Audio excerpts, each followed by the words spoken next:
अभी भी भरोसा है नीतीश कुमार पर? जी चिराग पासवान जी, हमको लगता है कि वो बदलाव वो उसमें हस्तक्षेप करेंगे, रोकने के लिए प्रयास करेंगे। चलिए, बहुत शुक्रिया। नाम बताइए। नाम नाजिया हसन, डिप्टी मेयर दरभंगा। वक्फ तरमीमी बिल 2024 एक काला कानून बनाने की मोदी सरकार की नापाक कोशिश है। एक ऐसी नंगी तलवार मुसलमानों के गर्दन पर लटक रही है कि सिर्फ मुसलमानों का खून नहीं बहेगा, बल्कि ये नंगी तलवार मुल्क के सोशल फैब्रिक को ख़त्म करेगा। ये नंगी तलवार मुल्क के आइन को पास कर देगा। इसलिए सिर्फ ये मुसलमानों की नहीं, बल्कि इस मुल्क में सेकुलरिज्म पर विश्वास रखने वाले तमाम तर मुस्लिम और नॉन मुस्लिम की जिम्मेदारी है इस काले कानून की मुखालफत करें। चेहरा अपने सामने में लाया, यकीन जानो इस देश का और इस राज्य का मुसलमान ही नहीं बल्कि सेकुलरिज्म पर विश्वास रखने वाला हर गैर मुसलमान भी तुम्हारी मुखालफत करेगा। मौलाना सलाम अलैकुम। तुरंत तुरंत तुरंत तुरंत।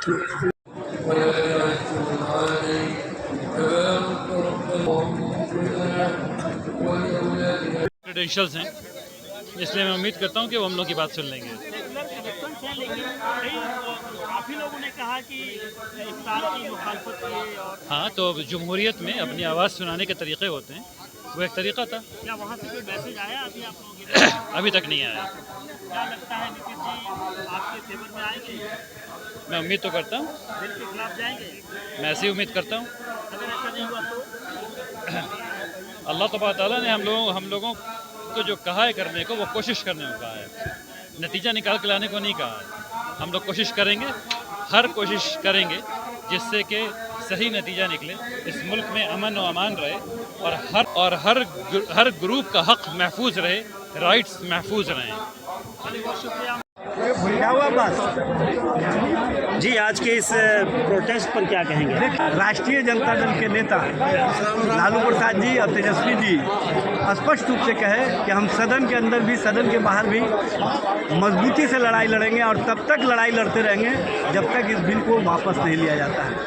जेपीसी के मामले में भी राष्ट्रीय जनता दल पूरी मजबूती के साथ लड़ाई को लड़ा और लालू प्रसाद जी बीमार रहते हुए भी आज के धरना में शामिल होकर के ये साबित कर दिए कि वो अपनी जो सोच रखते हैं कि किसी भी स्थिति में देश में सांप्रदायिक शक्तियों को नहीं पनपने देना है, देश में जो संवैधानिक व्यवस्था उसको कमज़ोर नहीं होने देना है, देश में जो धार्मिक स्वतंत्रता छीनने का प्रयास नरेंद्र मोदी कर रहे हैं उसको किसी भी कीमत पर कम नहीं होने देना है। उसके लिए लालू प्रसाद जी ने आज धरना में आकर के और संबोधित करके हमारे बीच में हम लोगों को जो मजबूती दिया है और जो सेकुलर कैरेक्टर, जो हिंदुस्तान की तहजीब रही है, जो हिंदुस्तान की पहचान रही है अनेकता में एकता, जो भारत की गंगा जमनी संस्कृति है उसको मजबूती प्रदान की है और उससे देश के अंदर एक संदेश गया है कि लालू प्रसाद जी जैसा नेता, तेजस्वी जी जैसा नेता जब तक है इस मुल्क में मुसलमानों के साथ, अक़लियतों के साथ कोई हक़तलफ़ी नहीं कर सकता। आए यहाँ धरना पर है माननीय लालू जी आए धरना पर। आपको याद होगा 1990 में लालू जी ने लाल कृष्ण आडवाणी को अरेस्ट करने का काम किया था, जो राम रथ लेकर चले थे समस्तीपुर में 23 अक्टूबर के दिन। तो हम लोग तो शुरू से ही समर्थन में रहे हैं। ये बीजेपी वाले आरएसएस वाले देश को लोग तोड़ना चाहते हैं। माली वो अच्छा है जिसकी बगिया में किस्म किस्म का फूल हो, माली वो अच्छा नहीं जिसकी बगिया में सिर्फ कमल का फूल हो। हम सबों का खून शामिल इस मिट्टी में।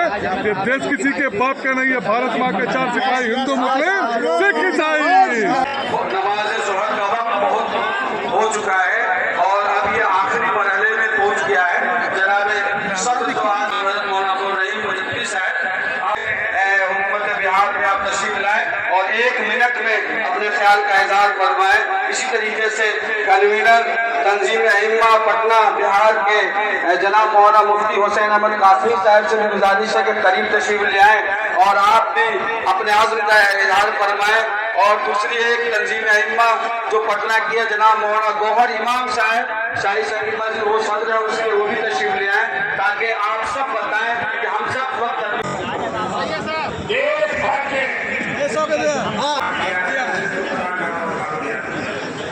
साथियों ये हुकूमत बदलने की है, वो केवल आपको नहीं परेशान कर रही है। जितने सेक्युलरिस्ट लोग हैं,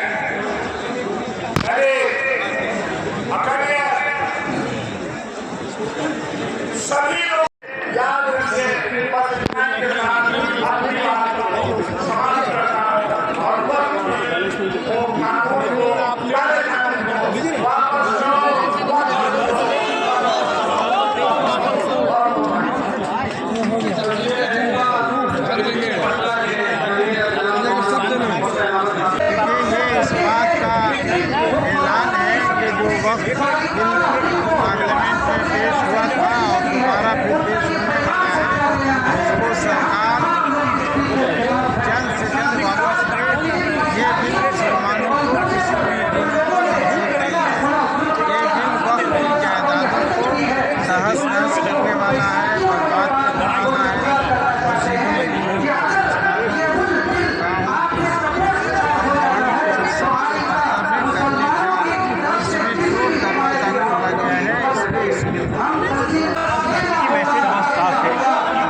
अगर अपनी खैरियत चाहते हो तो इस वक्त बिल के सपोर्ट से बाहर आए, और अगर ऐसा नहीं होगा फिर हम आपका सपोर्ट नहीं करेंगे। एक बात दूसरी बात ये कि ये मैसेज सेंट्रल गवर्नमेंट को भी गया है कि अब हिंदुस्तानी मुसलमानों से कि आपसे जब्ती नफ्स से हाथ रख दिया है, नहीं बैठेगा उस तक के जब तक ये बिल हो